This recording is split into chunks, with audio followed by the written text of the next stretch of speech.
Alors, on commence l'activité pourcentage. Je vais commencer par modifier mes colonnes.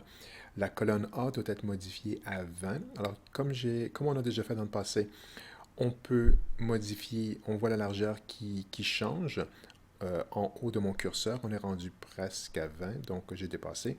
Alors, 20, ça représente aussi 145 pixels. La seconde façon de le faire, c'est de cliquer à droite de la souris, de faire largeur de la colonne et on a besoin de les mettre à 10 et voilà, c'est fait pour les colonnes A et B.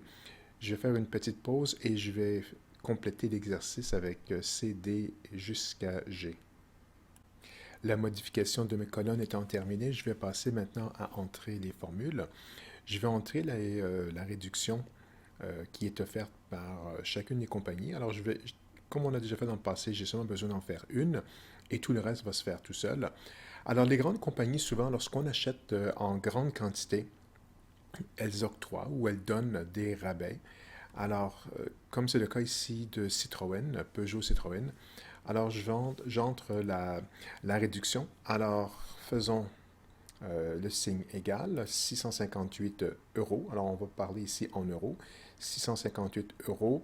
Et le rabais consenti est de 3%. Alors, je multiplie par la cellule C9 et on obtient 19,74 euros. La virgule indique, c'est une décimale. Le sous-total, c'est donc 658 euros moins notre 19,74.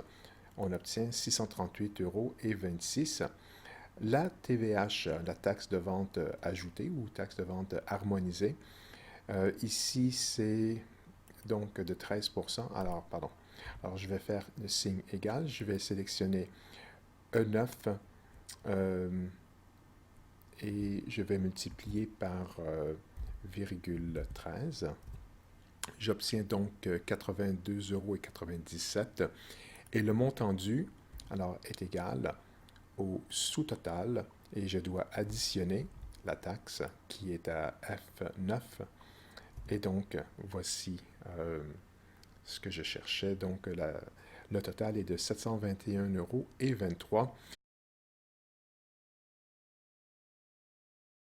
Faisons une petite modification ici au niveau du formatage. Alors on va faire monnaie, deux espaces. Ici on veut deux espaces. Symbole, on veut des symboles en euros et français. Alors je descends sous la barre du menu, de menu. Voilà. France, français, voilà. Et j'ai deux décimales. Je vais faire la même chose. Ici, par contre, je vais réduire la taille de ma feuille de calcul. Et je vais faire la même chose. Je vais sélectionner monétaire. Ici, je ne voulais pas avoir de décimale. Je vais descendre en euros pour arriver à France. Voilà, c'est fait. Tant qu'à y être, je vais aller ici et je vais modifier le rabais et je vais le mettre en pourcentage. Donc, je retourne à nombre. Ici, plutôt que de choisir monétaire, je vais aller sous pourcentage et je vais enlever le nombre de décimales à 0 et je clique et j'obtiens, alors je vais l'agrandir un peu pour qu'on puisse le voir, j'obtiens donc des pourcentages. Maintenant, alors à partir d'ici, ce que je vais faire, alors on va faire une insertion automatique, un remplissage automatique, pardon, et on va double-cliquer ici et tous les calculs vont être faits.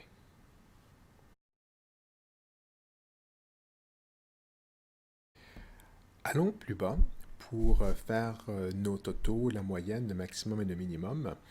Alors, on sélectionne notre rangée B. Allons jusqu'à minimum. Alors, je suis dans la cellule pour le minimum. Allons ici. Je vais appuyer sur minimum. on obtient 284 euros. Et si on regarde sur notre liste, on va voir 284 euros. C'est le montant le plus bas en euros. On va répéter l'expérience avec notre maximum. Alors, notre maximum à présent, c'est de 1236 euros. Ça va, il n'y a pas de problème. On va maintenant répéter l'expérience avec la moyenne. Alors, la moyenne, c'est de 654 euros. Ça va toujours. Et la dernière étape, c'est notre total. Et notre total, c'est la somme. Et là, on risque d'avoir un petit problème. Et le problème qu'on vient de voir, c'est le maximum qui a changé.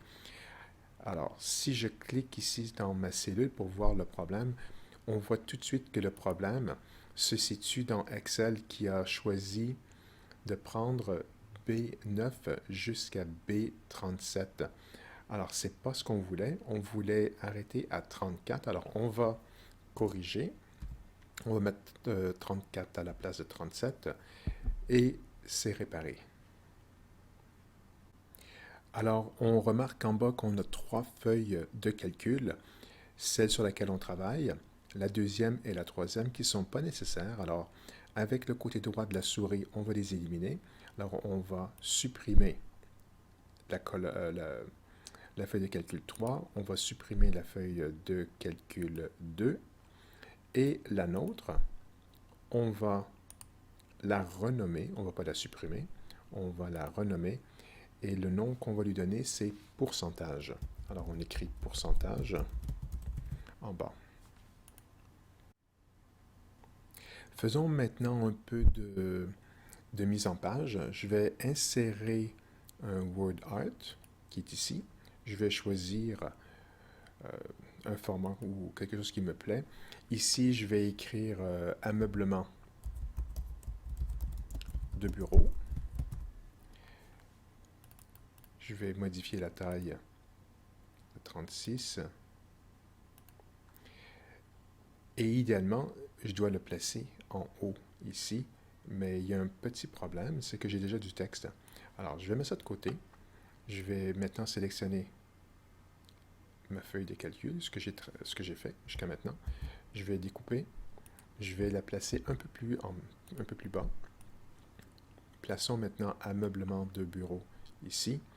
Et puis, on y est presque. Je pense que je vais tout simplement monter d'une ligne. Où est-ce que je suis exactement? OK. Alors, voilà. Et je coupe. Et je vais le placer à 6. Et maintenant, prenons chacune des lignes et je vais fusionner les cellules.